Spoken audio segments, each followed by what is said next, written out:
Hello, everybody. It is Kraus again. I am dead. Talking from the grave. Ho ho ho ho ho. That's not nice. Ho ho ho ho ho. Ho ho ho ho ho ho. Poor Kraus. I have candy in my fucking stomach. Okay. Okay. So, do you want to elaborate on the theory Rosa you did were talking it. about? Or me and you were Rosa discussing? did it. She's dead. Rosa did it? Everyone's dead. And Rosa is like in her like fever dream just right before death, and like this is all happening in Rosa's head. Hmm. No, not exactly. So I think that Rose is the one who did it. Because what the fuck? Rose is the one who did it because she never really said anything about the meeting she had with Beatrice and all the other siblings beforehand. Also, she's the only one who knew where the location of the key was, besides Beatrice. The what? Rosa's the only one who knew where the key was besides Beatrice, unless Maria told someone. Yeah, okay, sorry. I thought you said 5 keys, not find the key. So I was like, no, there's only 1 key, but I guess I just heard wrong. Yeah, and so Beatrice confirmed that there was basically confirmed that there was a person who opened the door, and so all the siblings could go in. So the siblings got there alive. Rosa left alive. Everyone else has died. Rosa might have been the one to kill all of them. Yeah, it is pretty suspicious that Rosa was there and then everyone else died. And then in the morning, she seems all surprised that the siblings are at the chapel. Yeah, but like, that's just acting. Well, yeah, that's why I said it's suspicious. Yeah. Yeah. Okay. This is fucking weird, dude. Rosa and the rest returned from the chapel to the parlor in the mansion. So many things had happened since early in the morning. So many wonderful things. So many amazing things happened. Of course they were high-strung. Battler and George, who had cried, raged, and let their emotions explode after seeing their parents' tragic bodies, returned to the parlor and sat in the sofas, dazed as though everything up until then had been a lie. Only Maria was completely unchanged and looked just like normal. When she wasn't playing pranks, she was basically a kid who played wordlessly by herself, so even if she was dazed, she would probably just look just as she did. But as she turned on the TV and flipped through the channels, it looked as though nothing about her had changed from normal. Did Rosa think anything in particular about this attitude, which was clearly different from normal people? She stared at Maria's back as though looking at something that wasn't quite heartwarming. Eventually, Kumasawa came to say good morning. Her cheerful manner was clearly out of place, and she couldn't help but be bewildered by the strange atmosphere in the room. Then, when she heard the details from Goda, she reacted loudly with shock. Ah! Of course. You've contacted the police, right? What should we do in a time like this? Oh, what should we do? Please calm down and listen. It seems a machine somewhere was somehow done in by lightning last night. Because of that, we haven't been able to use the phones. What? Then, until the typhoon passes, we can't even contact the police? Maybe Kumasawa's exaggerated surprise was a little comical. Even in this kind of situation, Rosa giggled. Because of that, the fog of confusion that had covered her head cleared up a little. I've got to stay strong. It's not just Maria. I'm acting as a parent for George and Ballard, too, so I have to stay strong. Rosa had been the youngest sibling, with a large difference in age between her and the others. So she had always been treated as a child. Every time she learned something new, it was something obvious to her siblings, and she had built up a complex, becoming convinced of her own incompetence. So she had developed a passive personality, asking her siblings for advice every time something happened. But she no longer had any brothers or sisters. Now, Rosa was the only one of the 4 Ushiro Miya siblings left. Furthermore, if Kinzo continued to shut him... I think your face is touching your phone because I just keep hearing a beep, like, every time you speak.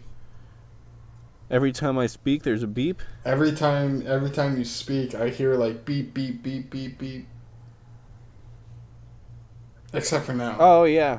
Yeah, I'm looking, I was pressing the star button and the 0 button over and over again. Sorry. No, it's fine. Furthermore, wait, I'll just start from the beginning. But she no longer had any brothers or sisters. Now Rosa was the only one of the 4 Ushiromiya siblings left. Furthermore, if Kinzo continued to shut himself away, even in this extraordinary situation, Rosa would have to surpass this crisis as the head's representative. I'm not a child anymore. Not a child. Rosa slapped her knees lightly and stood up. She must not wait for orders now. She had to start moving herself. She picked up the receiver of the extension phone on the side table. Then she immediately remembered that the phones were down. Genji and Shannon, whom she had sent to see Kinzo, hadn't returned yet. She had a good guess at what was going on. He was probably yelling something nonsensical again and becoming unmanageable. His precious chapel had been defiled with blood. That was easy to imagine. She had planned on using the extension phone to call the study, but unfortunately the phones were down. Rosa decided to go to the study directly with her own 2 feet. Her old self would have been too frightened to go see Kinzo, and in fact, if she did meet him, she would probably be blamed somehow and insulted. But this was no time to be frightened. As his true daughter, she had to make him aware of the current situation. Kumasawa, I'm going to see Father. Take special care of George and Battler. I'm sure they're on edge right now. Yes, that may be true. It is truly pitiable. I shall make them something warm to drink. Thank you. Rosa went out into the hallway and headed toward Kinzo's study. The atmosphere in this mansion, which she'd spent her younger days in and should have been full of memories, seemed somehow different. She began to climb the stairs in the entrance hall. Just then, in the faint darkness down the stairs behind Rosa's back, something glowed. No. It was a single fluttering gold butterfly. It fluttered around and sparkled. That butterfly danced about without a sound. It was only natural. It said that again. I remember last time I was making fun about how it said it was only natural. Like twice. And then Weird. No one can hear the sound of a butterfly. It's only natural. No one can hear the sound of a butterfly's wings beating. And then it came to a rest on Rosa's back as she slowly climbed the stairs. Rosa didn't notice it. If someone not in the know saw it, they'd probably assume it was just a single sheet of gold leaf in the shape of a butterfly that had been stuck there. Without noticing a thing, Rosa continued heading towards Kinzo's study.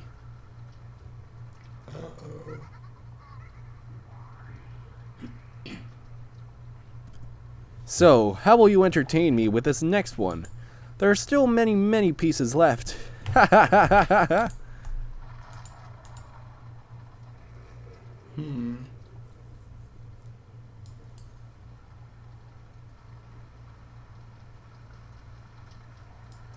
So is a gold butterfly going to enter Kinzo's study? In the parlor, which had fallen silent again, the only sound was that of the TV that Maria was watching alone. If there was anything audible besides that, it was the sound of the rain, which had continued on and on since the previous night. Every one of those who had witnessed that unearthly and horrible scene stayed silent, as though praying that the events of that morning had all been a dream. Because Kumasawa alone hadn't seen it, her reaction was slightly different.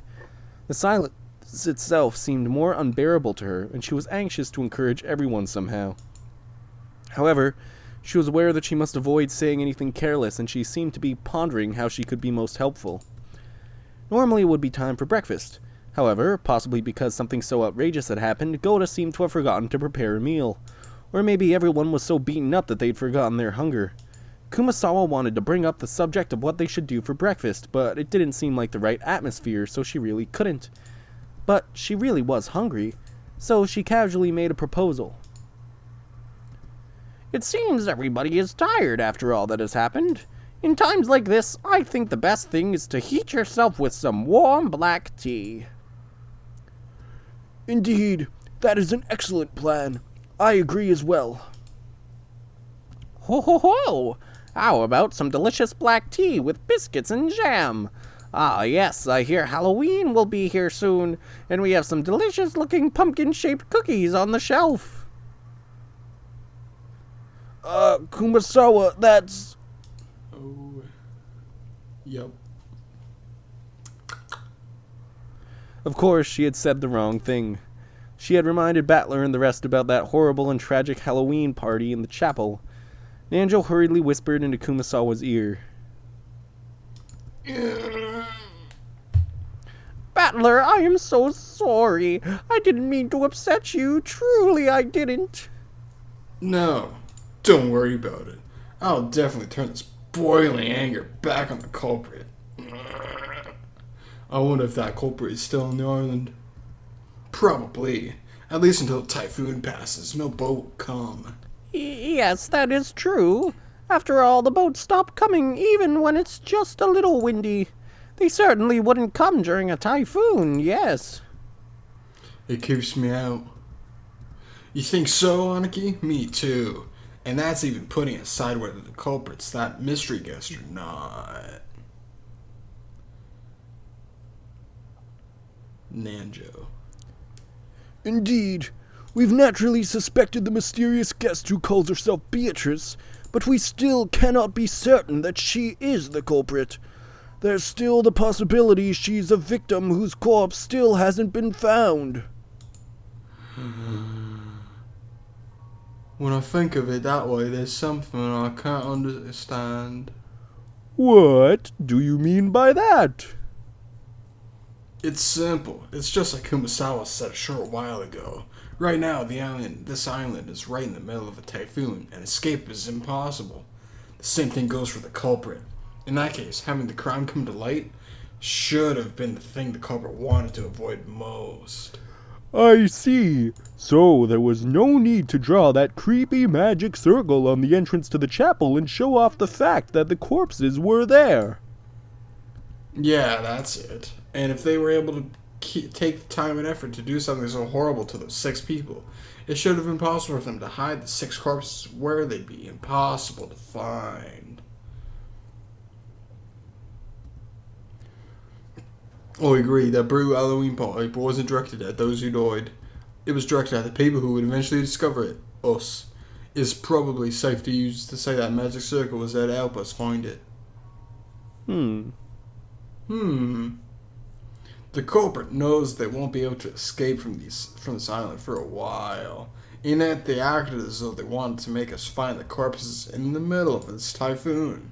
What does it mean? If I were the culprit, I definitely wouldn't play around and make us find the bodies.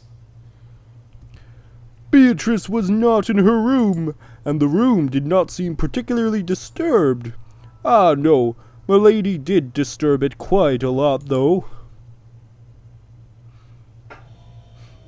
Come to think of it, what happened to Jessica? Finally, someone notices. Kanon is looking Jessica. after her. They're probably in Milady's room. That isn't good. The culprit is definitely still on the island. In this situation, I don't believe it's a very good idea to isolate yourselves in small numbers. What do you mean by that? You don't mean to say that the culprit plans to kill all of us? Oh. Let us remain calm. That is not yet certain. But unfortunately, we can't deny the possibility exists. We're gonna die. This letter was in the chapel. According to this, the culprit is the witch. And if we don't solve the riddle of grandfather's epitaph and find the gold, they'll massacre the whole family or something like that, I guess, maybe. Is that true? Would you allow me to read it as well? Eek, eek.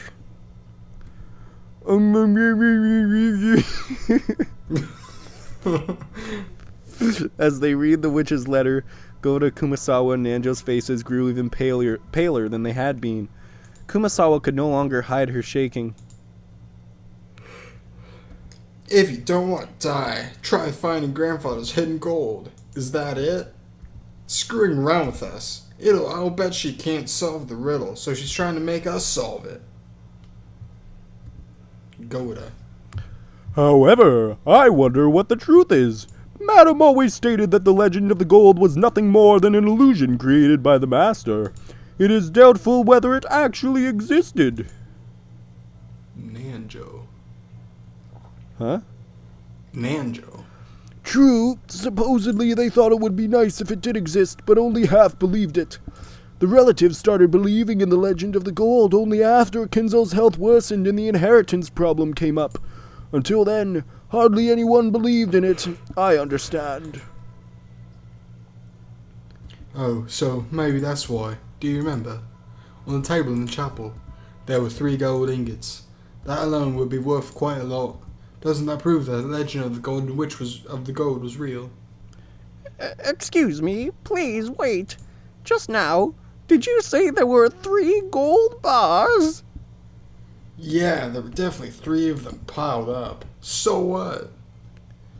I happened to hear Kraus say something once. Yes, I just happened to hear it, you see. It's not like I was trying to listen in on secret discussions, no indeed. Don't worry about that now. So then what? Is there something wrong with there being 3 of those gold bars? Yes, according to Kraus, there was only 1 bar ever found to support the legend of the gold. That is correct. I believe Kinzo showed the president of Maruso a mountain of gold and let him take 1 bar back with him, or so the story goes. I think you are still touching your phone. Yep. Yep. Well, I have to hold the phone close to my face to hear you. Yeah, I know. That's why Yeah. it's just shitty that your headphones broke. Yeah. Oh, this is Nanjo still? Kumasawa said something about that 1 bar came to be in Okay. Kraus's possession. That 1 bar came to be in Kraus's possession, and he said that no other gold supporting the master's legend of the gold existed. You're talking about Uncle Kraus here. So what does that mean? No, wait, 3? Wait, what? Where do they come from? That's too many, right? Battler's not good at counting, is he? No. Wait, I'm not good at counting either. I got lost. Perhaps there is another explanation. Maybe the other relatives also found 1 each, and they each brought 1 of them there. No, I cannot believe that. When all of the relatives came to the mansion, I was entrusted with their luggage. I did not feel a suspicious weight back then. I think those would weigh about 10 kilograms. If that much weight was in their bags, even I would notice, but it didn't seem that way. Same here. At the most, there were some changes of clothes, the first aid kit, Kiri's makeup, stuff like that, I think. And Rose's luggage also looked pretty light. In that case, those 3 piled up gold bars were being shown to them, or maybe to us. The legend of the gold is definitely real. It isn't an illusion. They're telling us to try and find out the secret if we can. Could they be scheming to have us solve the epitaph, which points to where the gold is hidden, and then try to snatch it away? Yeah, that does make some sense. But there are a couple parts that don't fit. To start, our parents, who should have been the most likely to solve the epitaph, were those who should have been the most likely to solve the epitaph were killed first. That seems to create a contradiction right off the bat to me. And something else makes it even less sense. If the legend of the gold is actually true, then how are they able to pile up all that gold? It's almost like the culprits already found the gold, and it's telling us to try and find it too. Maybe the culprit found those 3 like Uncle Kraus did. Maybe that convinced them that the legend is true, and they're trying to make us search for the rest. I think that way fits the best. The pieces on the chessboard aren't lined up at all. We don't have a clue what the culprit is planning, what they want, or what they want to make us do. Is there any point? No matter what we think, is there anything we could figure out right now? It was written down what she wanted to make us do. Couldn't anyone read it? Maria suddenly laughed in a creepy voice. Oh. I thought she'd been concentrating on the TV, but apparently she'd been listening in too. Without turning away from the TV, she very simply told us what we were forgetting. Beatrice hasn't said once that she wants the gold. All she's asking is whether you're capable of solving the epitaph's riddle or not. Though, I'll bet she's pretty sure you could never do it.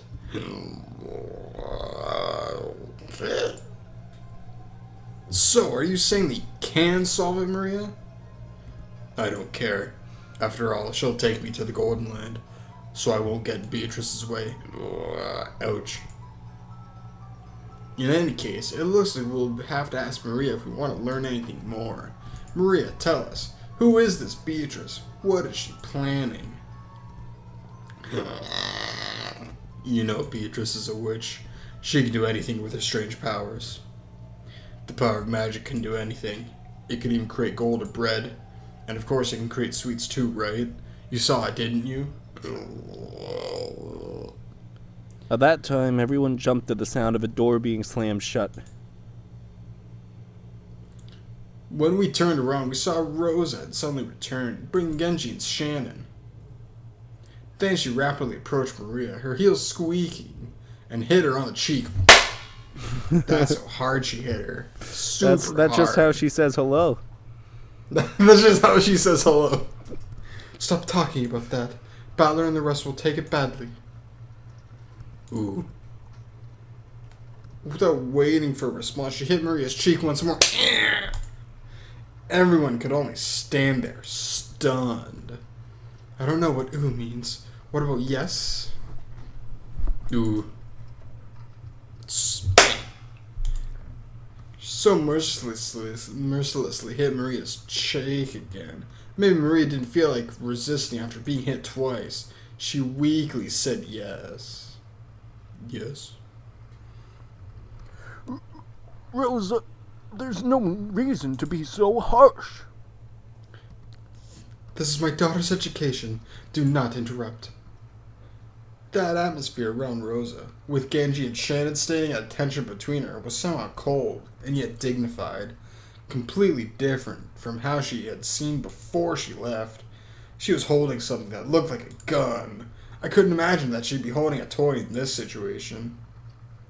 Rosa, what is this? This is father's. Because of the current situation, I borrowed it specially. Everyone should understand that the culprit is still nearby. We don't know what might happen. I agree. Rather than trying to figure out what the culprit is planning, it might be better to first think about our own safety. Rosa's got a gun now. Rosa's got a gun. Last time Natsui had a gun. Yeah. Adults having guns. Father was fine, but he was considerably shaken by these sudden events. Fortunately, he said he won't leave his room, so he should be safe. For now, we should all try to stay together as much as possible. I agree. We don't even know where the culprit's hiding, and after all, there's no proof that there's only one of them. Even though I'd said it myself, I shivered.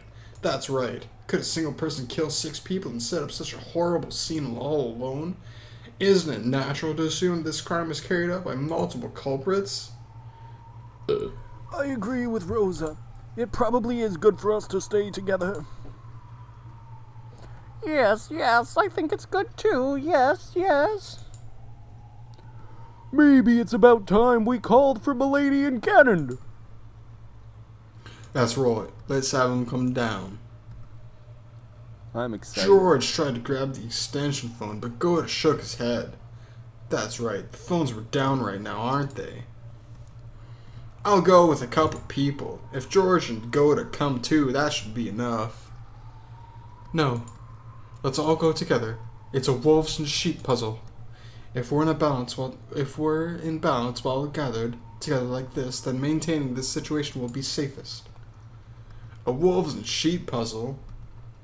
Ooh, I've got it. I'll show you. Maria, turn off the television. Genji, please tell me where Jessica's room is. Let's all go together. Yes, I will guide you. Come on, everyone. We'll move together. Follow my instructions. We stood up. Maria alone looked like she had some regrets about the TV, but she decided to go along with everyone for now and got up.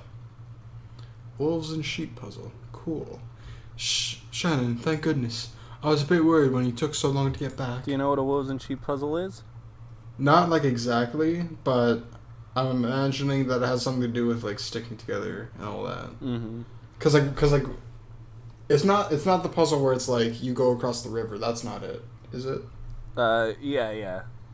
It's the Oh, it is that. Yeah, you've got to bring the wolves and the sheep across the river, but you can't have more wolves than sheep, or else the wolves will eat the sheep.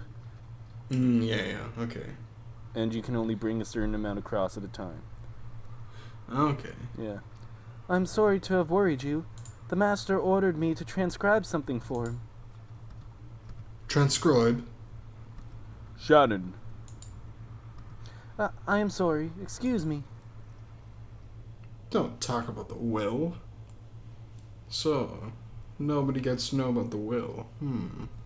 We headed for Jessica's room with the armed Aunt Rosa and Genji in the lead. Jessica and Kanon were a boy and girl of about the same age. It'd sure be a shame if we barged in on them at a bad time. Or at least that's what we'd be joking about normally. However, Aunt Rose was on edge, constantly exuding a sense of tension. So it definitely wasn't the sort of atmosphere for careless remarks like that. Maybe we should fill the room with sexual tension instead. Hey, don't fall behind. Everyone move together. We don't know when or where the culprit might leap out at us, right? No, maybe Aunt Rosa's attitude was more appropriate. Since grandfather hadn't come down, Aunt Rosa was our leader. This wasn't a situation where she could smile like she always did.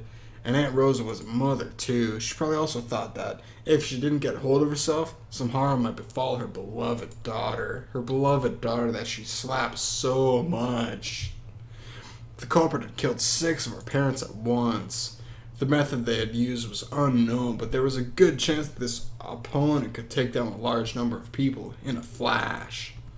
Would that be with weapons, or with numbers? Or with the magic of a witch? In any case, I couldn't think of any reason why it'd be okay to let our guards down. The rest of us had better take much, much greater care, just like Aunt Rosa.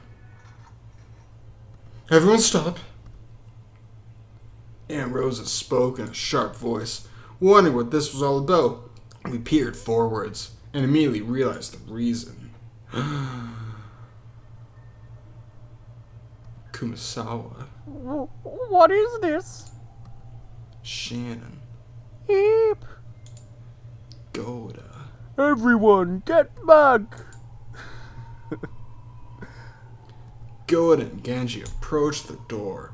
Beyond this door was probably Jessica's room. Probably. I don't know. This seems to be the same paint that was scribbled on the door to the chapel. It appears so.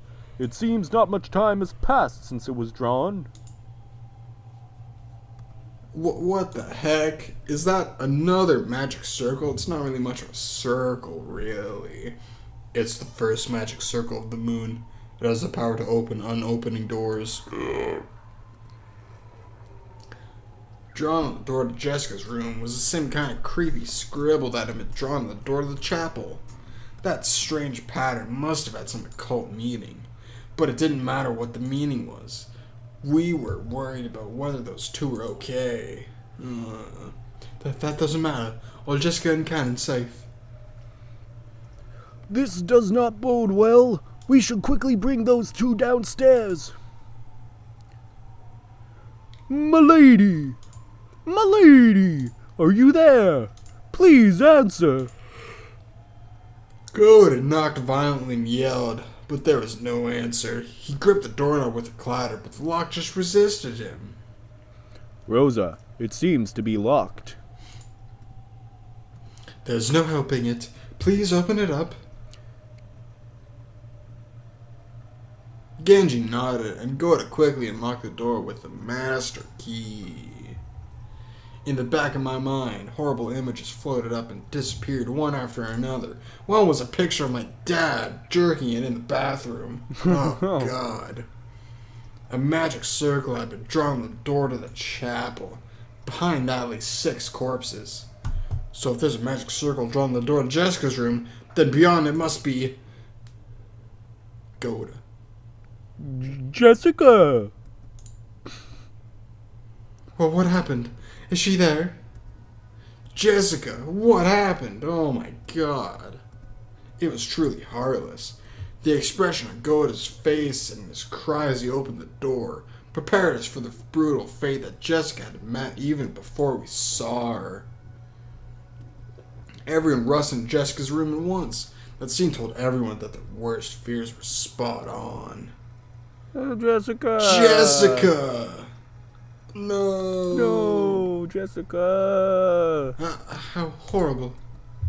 Dr. Nanjo. Shit, I like her dead fish eyes. Oh, It's so we cool. just got a tip. Oh shit, a tip? It should be the dead, What the the fuck? characters. I can't look at it. That's what happened last time too. I don't know, I think it has something to do with the picture. Okay, well Alright, we'll look at it later. oh, I was just gonna read it like we did last time. Okay, yeah. Ushiromiya Jessica, found in her own room in the mansion with a weapon shaped like a stake rammed into her back. Finally, at the very end, she got to be with the person she loved. She must have been happy. And, Kanon hasn't changed yet. Canon hasn't changed yet, okay. Inside the room, which seemed elegant for the bedroom of one so young, Jessica laid crumpled on the ground. There was a large pool of blood on the floor, and there was a knife or something sticking deep into her back. Was it a knife? There was a design on the handle that just had to symbolize something demonic. It had to be a weapon, with some kind of occult meaning? This is horrible. She has passed away. This probably reached her lungs. Not much time has passed since she died.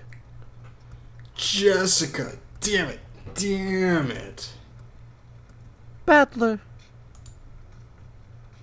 I was naive. I knew it. Since the culprit couldn't escape the island, they were definitely close by. So I did not get cautious sooner. I was naive. I just assumed that a culprit would commit their crimes and then just sneak away and hide. We were stunned then. We thought Jessica was giving in to rage and running off was just something that couldn't be helped. But we were naive. We should have stopped her. Goda, why did you leave those two alone? If only you had been with them, something like this. No, that is, I said it was dangerous, so we should return. It's just that Milady said that she wanted to be alone. Kanon told me to leave it to him, and... Speaking of which, where is Kanon? Oh, it just updated. Again. Oh shit. Hey, I see it now. Awesome. So he's gray. Yeah, Kanon. So- The witch erased his corpse for fun. That alone caused an incredible uneasiness among the survivors. If that which exists resides in the human world, then that which does not exist is truly fantasy. Fantasy takes the form of what they fear. What the fuck? Okay, I'll have to piece that together at a later date because I don't fucking understand it. Alright. That's Roy. What in the world happened to Kanon? Kanon? Where? Kanon should have been with Milady. Where in the world did he go? You don't think they got him? Quiet. Someone might be hiding in this room, searching under the bed and in the closet. There's a chance that Kanon's corpse had been pushed away somewhere. At Rose's order, everyone searched throughout the room together, but there wasn't a single human hiding anywhere. Oh. He's nowhere. Fuck. He's nowhere. Could the culprit have taken him out of the room? Then we'll have to search for him quickly and save him. If we're slow, something awful might happen. Aunt Rosa, let's search all over the mansion. Let's search for the culprit. Let's save Kanon. Yeah, let's save him. Quiet. When Aunt Rosa yelled at us, we fell instantly silent. She was probably contemplating something. However, what in the world could that be? Aunt Rosa walked around the room as though looking for something or as though she was collecting her thoughts. Hmm.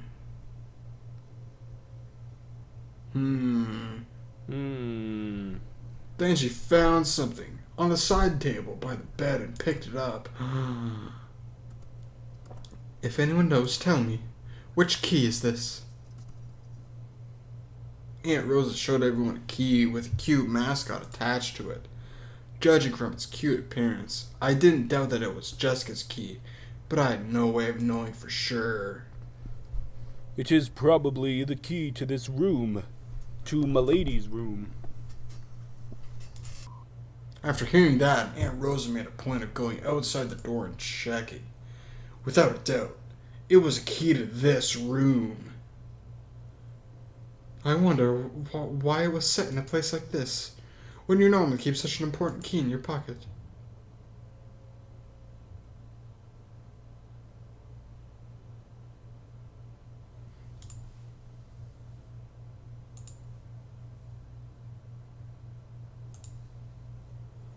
I see.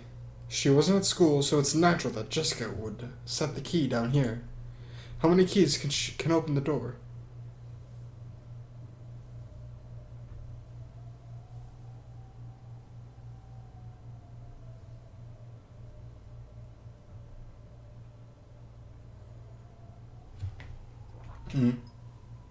Oh, shit.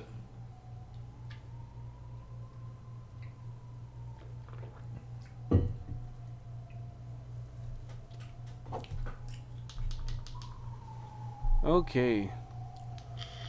So, what the... There it is.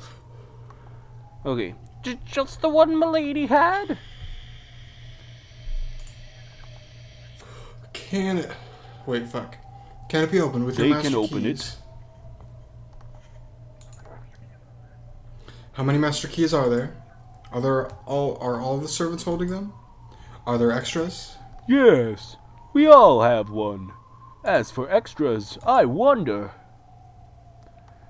There used to be several, but Madam scolded us harshly, saying that was careless, so they should have been dealt with. That is correct. There is only one held by each servant. There are no more.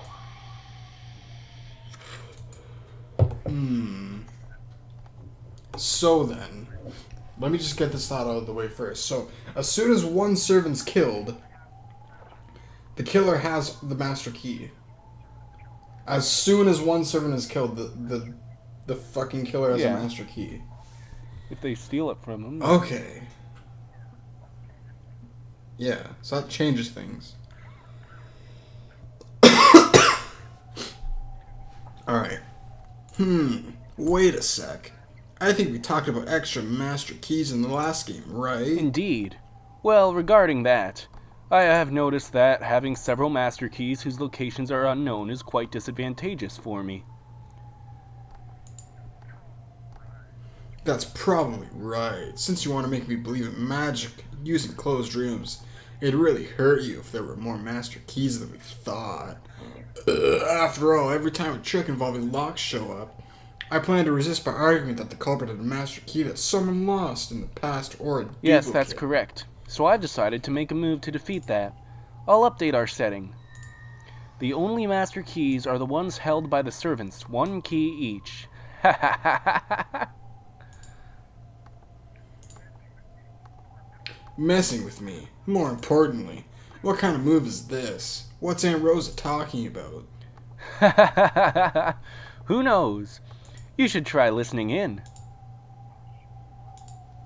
Oh shit, what? Thank you. I have the situation sorted out. And I've been able to pinpoint the culprit who assaulted Jessica, or at least one of their accomplices. What did you say? Who is it? Aunt Rosa, You don't mean Kanon, do you? Huh? What? Why Kanon?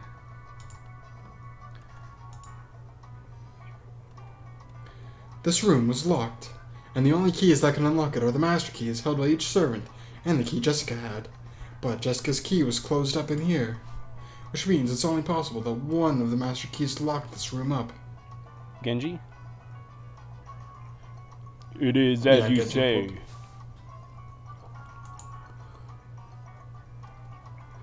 In that case, someone killed Jessica and then locked the door. That person had a master key. There are only 5 people with master keys. Oh my! It wasn't me! Not me! No, I could never do such a thing! Kumasawa got up late. After we returned from the chapel to the parlor, we did meet you there.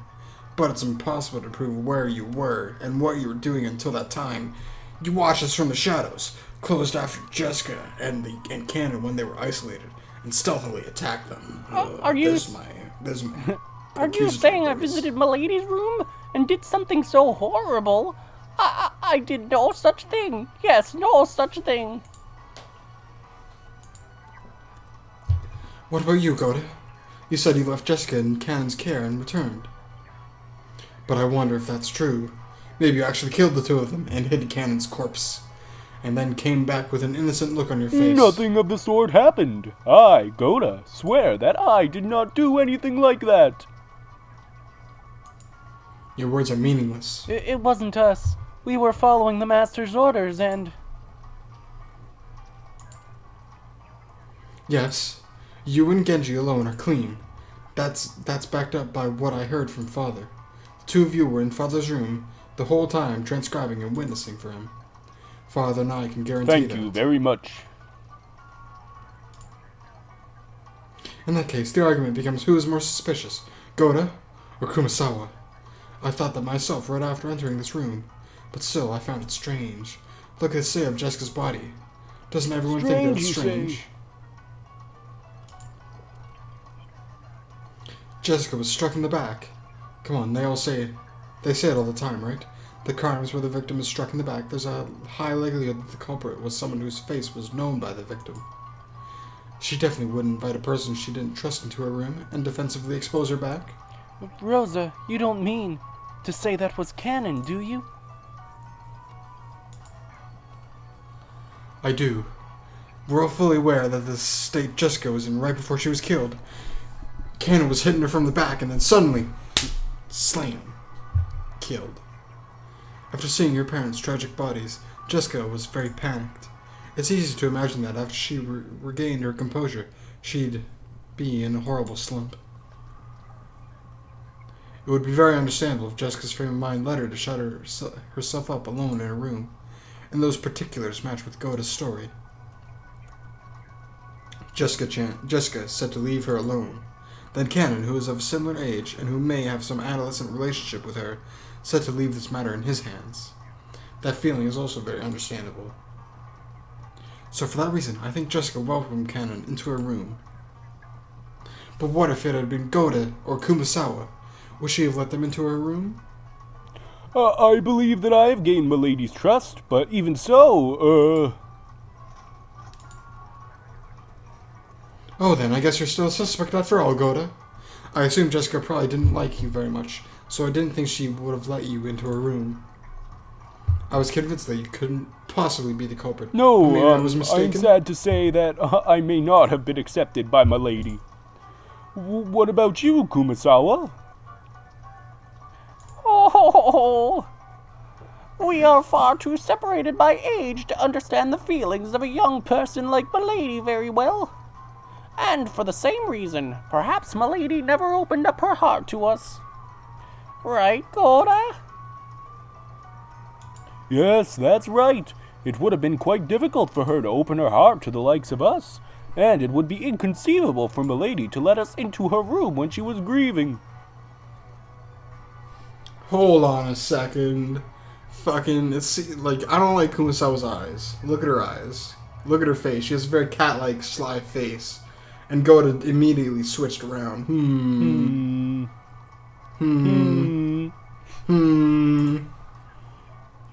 Goda and Kumasawa each rubbed their hands together, affirming each other with forced smiles on their faces. It was a truly unpleasant rondo.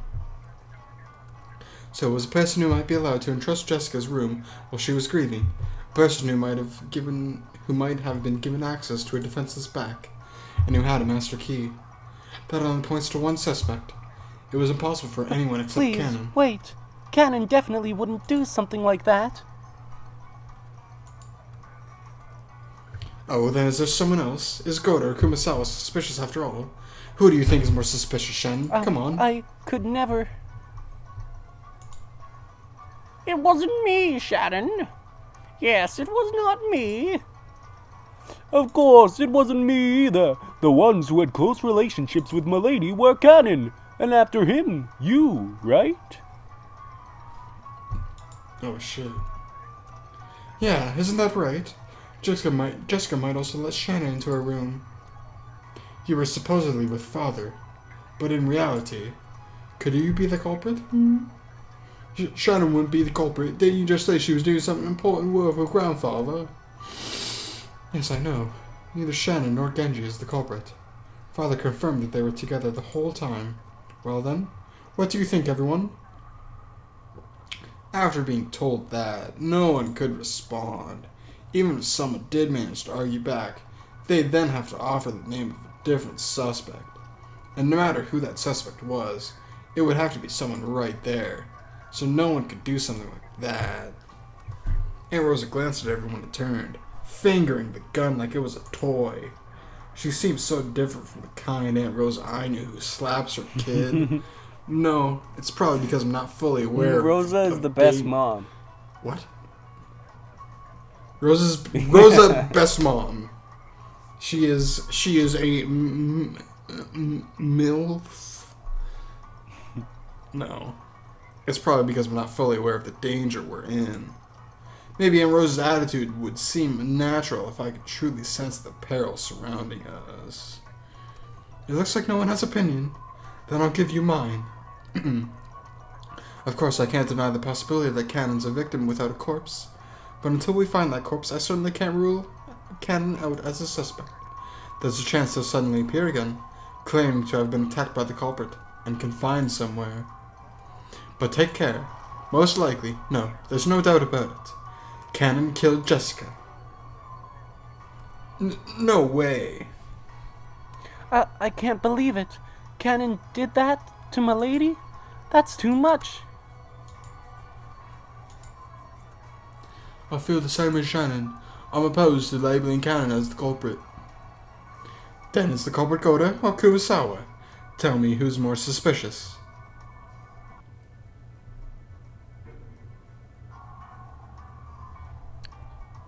There we go.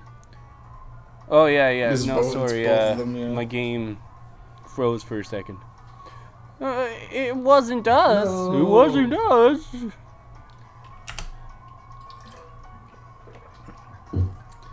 If it wasn't Kanon, then who would have locked this door? How about it, Shannon? George? Huh? Aunt Rosa. Uh-huh. Oh, shit. I'm an idiot. Okay, Aunt keep going. Alright. Aunt Rosa closed in on Shannon and George, laughing unpleasantly. She's laughing. What the fuck? Of course, they couldn't say anything back. They wanted to believe in Kanon. But if they did, they'd have to suspect the other servants. The simplest culprit was the mystery guest, Beatrice. But she was nothing more than a guest and didn't have a master key. So if Beatrice is the culprit, despite lacking a master key, then do we have to accept the argument that she really is a witch who locked the door with the powers of magic? Nah. That's a dirty argument. Dirty, so What are dirty. you worried about? Make it my fault. You can just make it the fault of the 19th person, the mystery guest, right? If you do, you won't have to watch this ugly battle of humans blaming each other, right?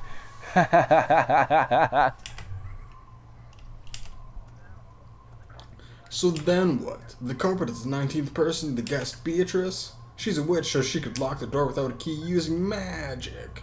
Are you telling me to accept that? Damn it. Damn it, damn it. Damn.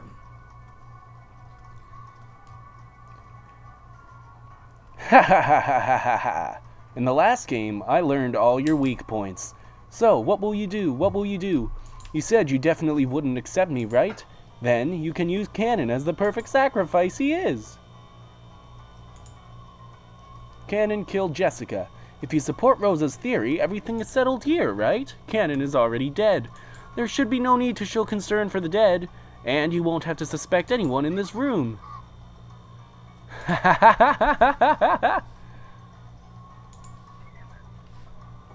Damn it. I won't accept you, but Kanon being the culprit is impossible. I don't want to suspect anyone.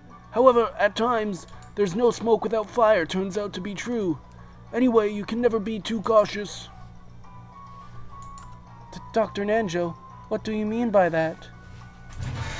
Please do not misunderstand. I do not wish to label Kanon as the culprit. However, until we understand the situation, there is a possibility that he's the culprit. Just a sec. Okay. And I believe thinking that way is safer. Oh, yes, that's right. You cannot be too cautious. The general consensus certainly didn't seem to find fault with Nanjo for what he said. True, no one actually thought Kanon was the culprit, but unless they suspected him, they'd have to suspect one of the servants here. We didn't want to do that. We didn't want to suspect. We didn't want to be suspected. That's correct. We cannot be too vigilant.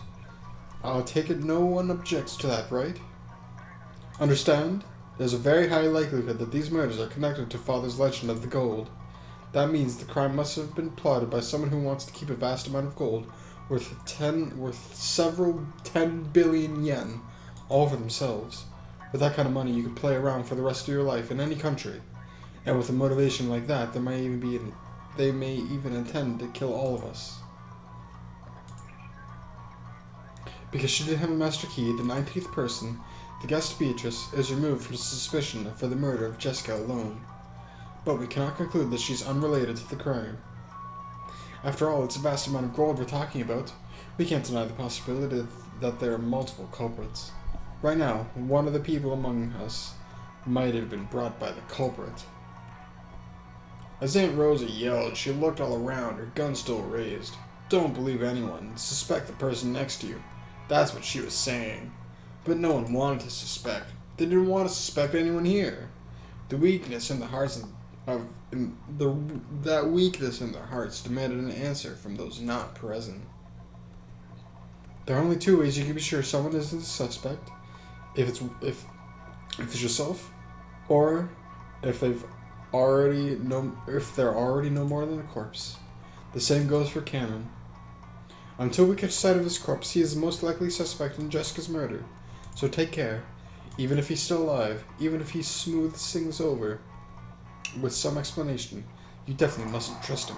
Got it? No one gave an answer of their own initiative. However, those who met Aunt Rose's eyes had to nod their heads.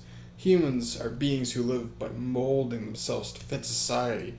In other words, from time to time, they're born trusting each other is genetically imprinted on them. It's unpleasant to go against that. They never want to suspect someone. But if they're forced to suspect someone, they find it safest to choose someone who isn't present at that moment. For the purpose of safety and nothing more, they half-heartedly chose Kanon to be the sacrifice. Poor Kanon, he's a scapegoat. That's ridiculous. I definitely don't want to believe that Kanon is the culprit. I'd heard it from George just now, but not only were those two close in age, they also had that kind of adolescent relationship Aunt Rosa had mentioned. It may be a little late now, but yes, they really did have that kind of air about them. After seeing her parents' tragic corpses, Jessica, bearing deep wounds in her heart, would only have trusted Kanon. It was very easy to imagine. And that's why I don't like it. Kanon was the only one she trusted, so she wouldn't have let anyone but Kanon in. So Kanon was the only one who could have killed Jessica. I just can't accept that kind of argument. Understand, even if Kanon appears, don't lay your guards down. As long as we cannot prove Kanon's innocence, we will assume that Kanon is the culprit who killed Jessica. That was Aunt Rose's claim, but using the vague word assume, she managed to convince everyone in the end. Everyone nodded weakly, and, with the excuse that they were just assuming it for the time being, they concluded that Kanon was the culprit who had killed Jessica. Damn. Even in death, he can't catch a break. I wonder what the dead Jessica and Kanon would think if they could hear this exchange. Maybe, just maybe, Jessica was crying. Well, She was. this will be me. Jessica was crying. She was crying into the chest of the person who had put his life on the line to fight for her, Kanon. It was frustrating. So frustrating that it felt like her chest would explode. She grieved and resented how far the dignity of the dead had been trampled. How can those guys treat Kanon like the culprit? Because there's no corpse. How can they treat you like the culprit just because there's no corpse? You risked your life to fight for me, right? Then that witch erased the corpse for fun. For them to call you the culprit after all, it's horrible. It's too horrible. It's okay. I wasn't able to protect you in the end, but I was able to be of use to you in our final minutes. Why doesn't everyone understand that? Stop it, Aunt Rosa. Don't call Kanon the culprit with that messed up logic. She isn't saying I'm the culprit. She's just saying I'm suspicious. No, she's saying to be careful. She is saying it. These people are saying you're the culprit so they can't stop thinking. They aren't thinking about about the culprit who killed me is anymore. They aren't thinking of the possibility that you aren't the culprit. And after this, every time something happens, they'll use the excuse that Kanon did it, since we don't know where he is. I can't stand It's okay. At least you know the truth. If only I knew the truth. That's pointless. I knew it after dying. Truth belongs to living humans. If the truth doesn't remain, the dead won't be rewarded. They won't know what Kanon risked his life for. Truly a splendid sight. You hardly ever find a sweeter honey than the laments of the dead. Lament, lament. No matter how much you lament, the voices of the dead never reach the living.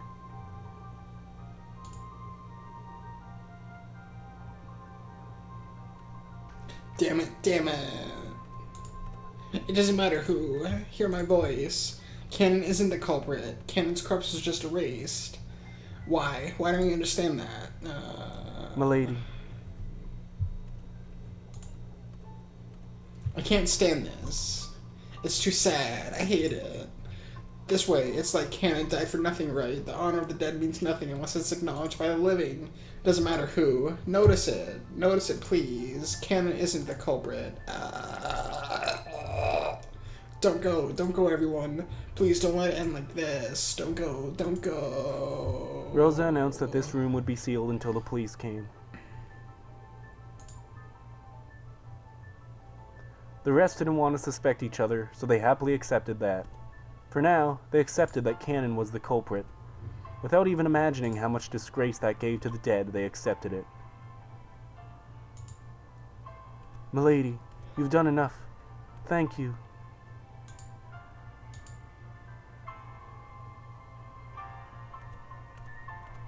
Don't go. Don't go, everyone. I'm begging you, come back. Don't leave us behind like this. Don't keep treating Kanon as the culprit. It won't reach. The laments of the dead never reach. You make me laugh. Yes, that face of yours makes me laugh. Did you think your voice would reach them? It won't reach, will it, Jessica?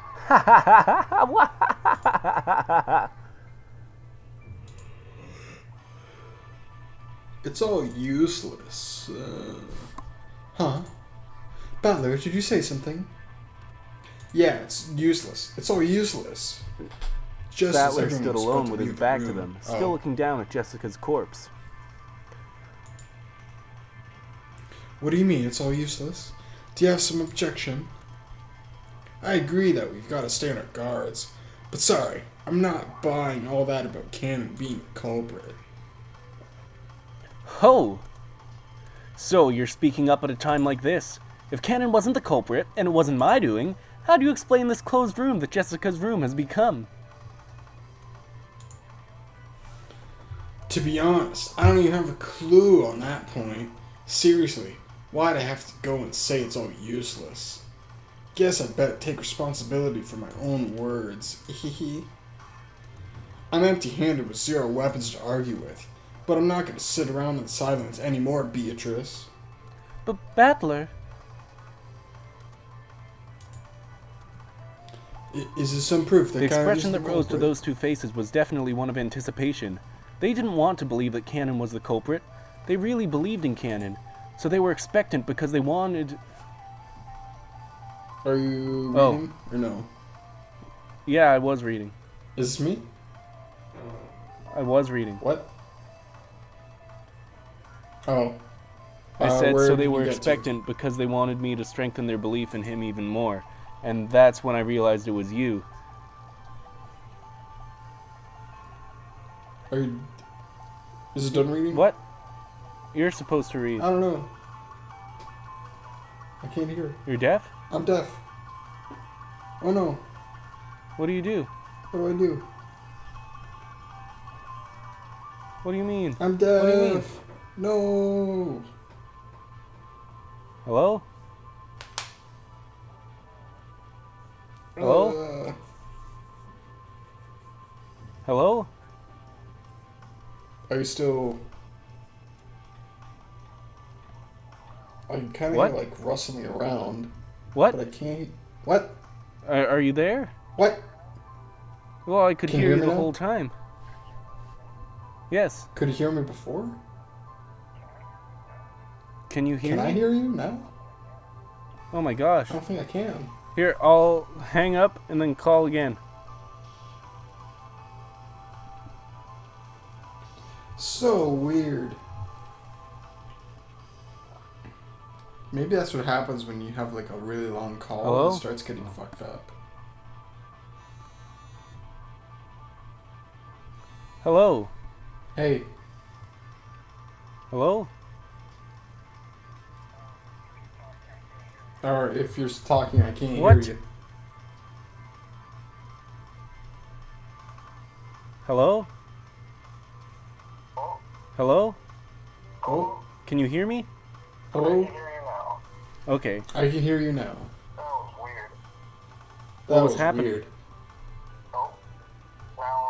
Oh, now, I don't know why, but you went really quiet for a second.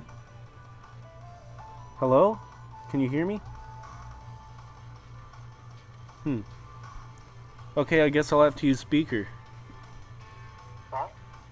I said I guess I'll have to use speaker. Okay. Let's keep reading.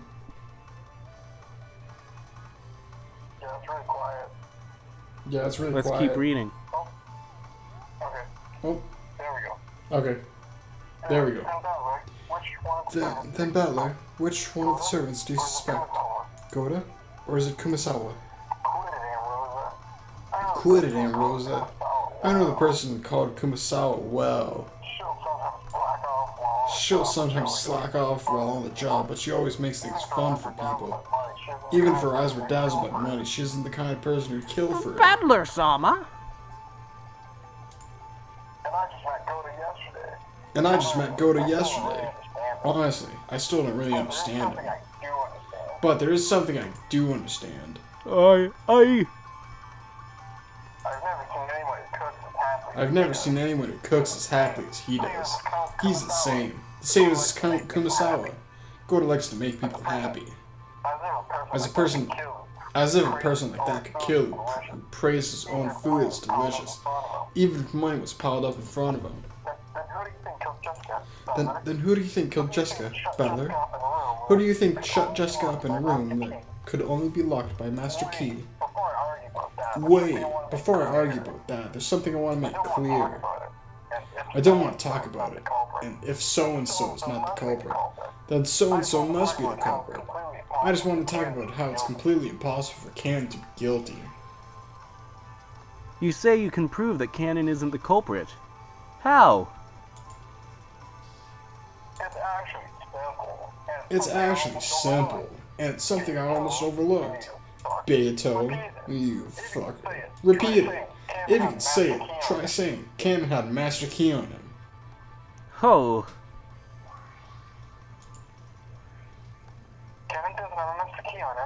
Kanon doesn't have a master key on him.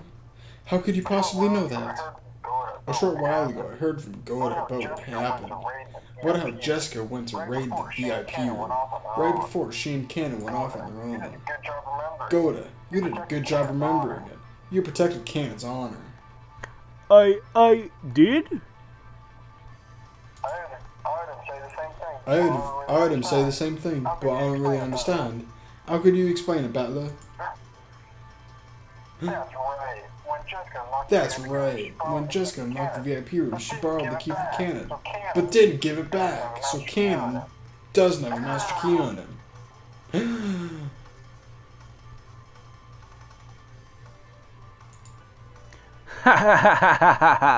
Is that really so?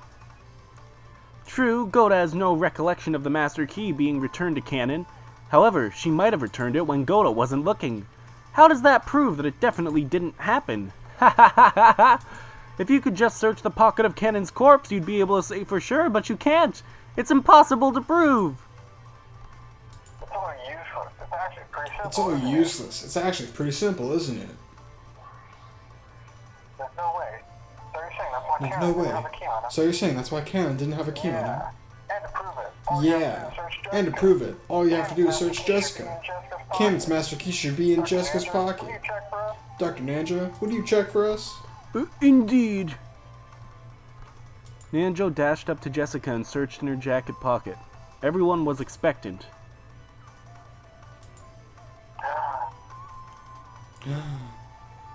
Please, be there. Here it is! Is this it? Yes, that is a master key, without a doubt. At Genji's statement, there was a small ooh of joyful voices. That's Kanon's master key. I'll say it again. Kanon doesn't have a master key on him, so there's no way he could have locked the door. It certainly does appear that way. But Kanon was the last person to meet Jessica. The fact that he is suspicious hasn't changed. Let's give that stuff a rest. Huh? Fundamentally, humans are supposed to be creatures that trust each other. But because we live in a tough world, we learn how to be deeply suspicious. So we suspect everything. We're sad creatures. I don't deny that's our nature. But the one thing I won't let you do is reach conclusions without proof. If someone looks suspicious, that doesn't make them guilty. It makes them innocent. Of course, the world is filled with wolves. I'm not saying you should carelessly believe everyone. But if you're going to conclude that someone's guilty, you'd better have some perfect evidence. Unless you do, don't go around accusing them based on speculation. No, that's... I was the one who brought up there's no smoke without fire. That was careless of me. I apologize. Battler. You fucking better. What wonderful reasoning, Battler. Thank you, too, Goda. Because of what you remembered, Kanon's been cleared from suspicion. No, I... Ha ha ha ha!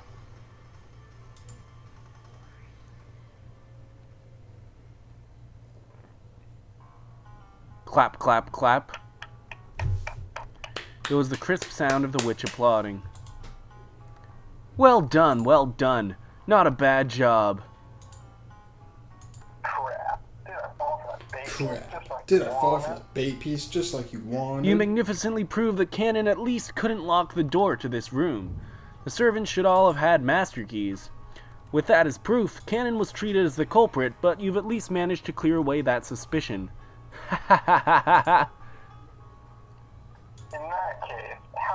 In that case, how did the culprit kill Jessica and lock the door?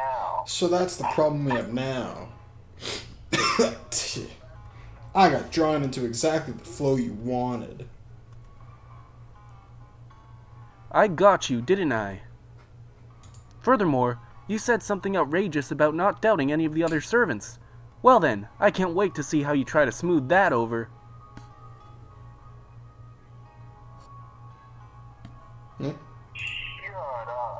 Shut up. Let's start right away. You'll probably just deny it anyway, but first let's check the definition of this room as a closed room. Very well. First, there are absolutely no types of hidden doors. This door is the only way in or out. The only way to lock this door is with Jessica's single key or the master keys, only one of which is held by each servant. It is on the second floor, but it is probably possible to enter or leave through the window. However, the window is locked from the inside. I can spin the chessboard around already. If I start by arguing about the door and the lock, I'll probably get stuck dancing in the palm of your hand. Do as you like. Well then, what should I repeat? Repeat it. Kanon was killed in this room. Very well. Kanon was killed in this room. But I erased his corpse with magic, right?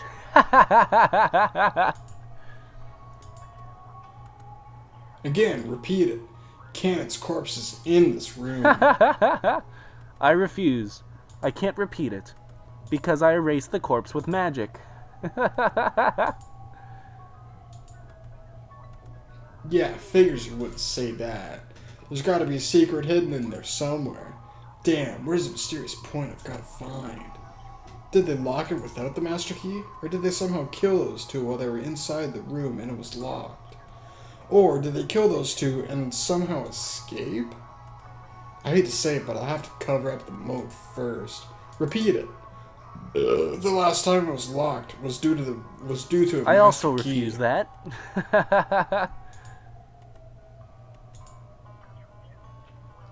This refusing thing is really vague. I don't know if you refuse because it's impossible to repeat, or whether you can repeat it and you're refusing on purpose. Back when discussing the lock to the chapel, you completely turned the tables on me. When I have an advantage, there's no need to go out of my way to use red when it might be risky. That's all it is. I guess that makes sense.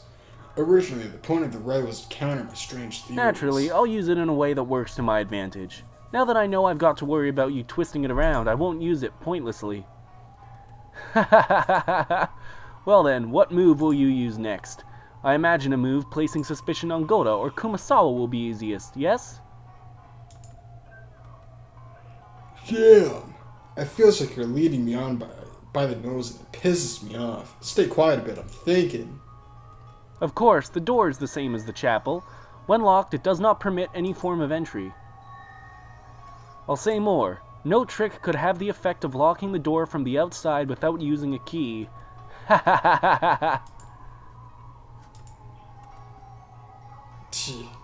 Damn you for always using red when I don't ask for it.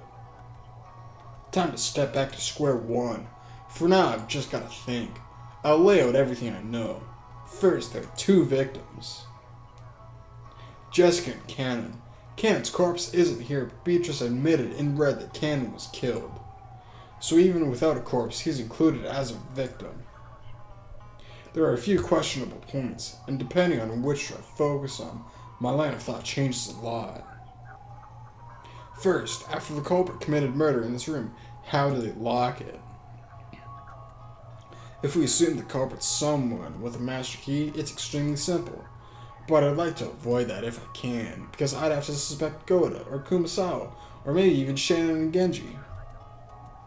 Here, I noticed something. I was contradicting myself. I was strangling my own neck. I want to deny Beatrice no matter what. I want to erase the existence of that brutal, fickle, ridiculous witch. So I have to explain everything with humans, not magic. But that also means suspecting some human. I don't want to suspect anyone. Of course, if there's some clear proof, I'll have to believe that the person in question is the culprit. But until that happens, I don't want to suspect people. Am I just naive? Am I just a kid who doesn't want to have my feelings betrayed, when those feelings tell me that this person at least could never commit murder? I want to deny that a witch did it, and I also want to deny that a human did it. I don't even know what I'm doing. In the first place, the only victory condition in our game was whether or not you could deny my existence. Even though that alone put you at a disadvantage, you've increased the number of victory conditions all by yourself, making your own victory harder. It's just as she says. If I argue that someone with a master key did it, this closed room can be broken easily. However, the number of keys that can open this door is limited, and since it's clearly known who has them, using that argument means I'd be suspecting someone I know well. In fact, have I just been averting my eyes from the truth? Even while attacking that closed room trick in the chapel, which was exhilarating to destroy, I propose that someone stole the key from Maria's handbag and returned it. If that theory is right, then the question becomes who could have stolen that key from her handbag. Maria's handbag was probably most unguarded while she slept.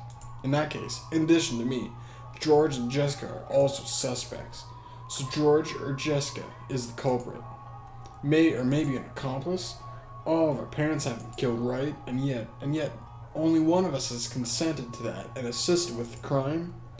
We all lamented, mourned, shed tears together in the chapel. And yet one among us was lying? That theory of yours about taking the key out of the handbag and putting it back cast a pronounced suspicion on the cousins, did it not? And despite that, you acted like you didn't even notice, announcing a theory like that so happily.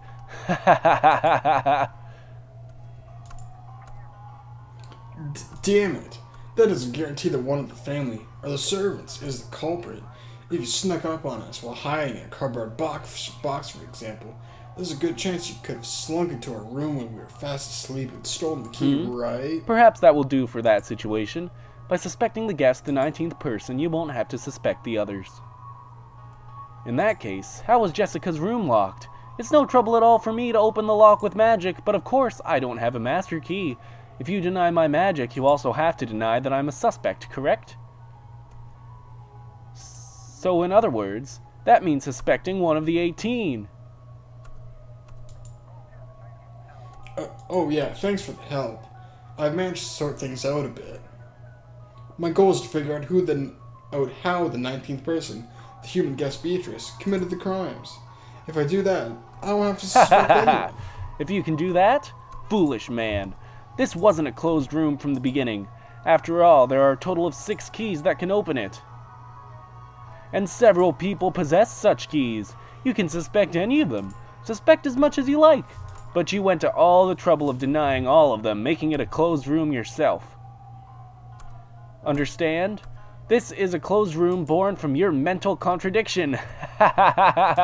You and no one else sealed that door. So you're trying to say that I've got 2 opinion options. Accept that a witch opened it with magic, or accept that someone I know is the culprit. Damn, are you trying to fork I just wanted to show you that moves such as this can exist as well. So, what will you do, Ushiromiya Battler? Isn't it actually simple? Don't you just have to make sacrifices of that overly self-confident cook and that hag who wouldn't be a loss if she died?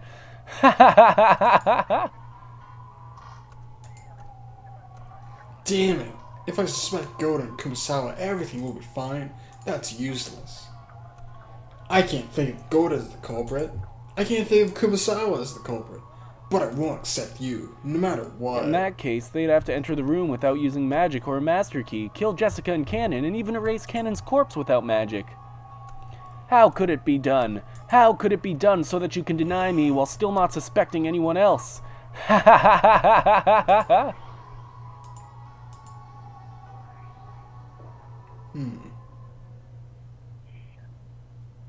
Shit. I resign. Huh? Battler, what do you say? I give up. I was able to prove that Kanon couldn't have locked this door. But that doesn't mean I've managed to figure out who killed Jessica. No, that's more than enough. For Kanon's sake, thank you very much. No need to thank me. After all, this means you're under suspicion too, Shannon. And sorry, Aunt Rosa. It's not like I wanted to resist you. I don't want to die, and I want to find Dad and the rest true enemy. Sorry for saying something that wasn't cooperative. No, it's okay. I was also a little rash. Let's make up. And as an aunt and a nephew, we have to stay on good terms, right? Aunt Rosa shifted the gum to one hand and held out her other. I reached out, and for the time being, we shook hands. Aunt Rosa's gaze was sharp. In order to deny the wish, she would sacrifice anyone. That's what her eyes told me. And me? I denied the witch. But I wasn't prepared to lose anything. I was probably the one who seemed to be fighting the most, and yet the one who was most separated from reality. That one was a little longer, but that was because of technical difficulties in the middle. There was a lot of them. Yeah. What the fuck? So much Yeah, time. it's 1 o'clock. It's 1 p.m. Shit. I wonder who starts off. Kinzo. And it's gonna be someone. I don't know. Not Kinzo. It's probably Badler. Weird. Probably. Yeah, that's probably Badler. Alright, so still. For some reason, Beatrice isn't like grayed out. Even though nobody knows where she is. Yeah, she wasn't in her room. Wait a second, why is Kanon What? red? He was gray now. He was gray first, and now he's red. It says there's no corpse and The yet witch he's said so dead. in red. The Oh, witch he's said dead. so in red, so he definitely is dead, even though there's no corpse. Okay, yeah, that makes sense. So, red. Shit, I don't think I was paying attention too much while she and him were talking. So he was killed in that room. Was Jessica killed in that room? I don't think that matters. Kanon's key was on Jessica, which refused to answer whether or not the key was the servant's key or the room key. The witch refused to answer whether the key was the room key or the Well, yeah, or but the servant's master Genji key. already said that Jessica had Kanon's. Badler never asked the witch that. What did he ask? He asked if. He asked the last key that was used. Oh yeah, was he the asked if master the last key was used was a Right. master key, and she refused to answer. But the key that was in Jessica's Yeah. pocket was Kanon's master key. Yeah, and also Jessica's key Yeah, was on in the the dresser. room. Yeah, so also, so it had to be master key. Yeah, and all the other servants much. have master keys. And there's no other master keys besides Yep. the ones the servants have. So it can't be Kanon's master key. Go to Shannon, Goda, and Kumasawa. Go to Shannon, Genji, and Kumasawa. Right, I read Genji as Goda, and then Yep. Goda again, I think. Yep. So Genji, Shannon, Goda, Kumasawa. Alright. So either their key was like stolen or they used the key.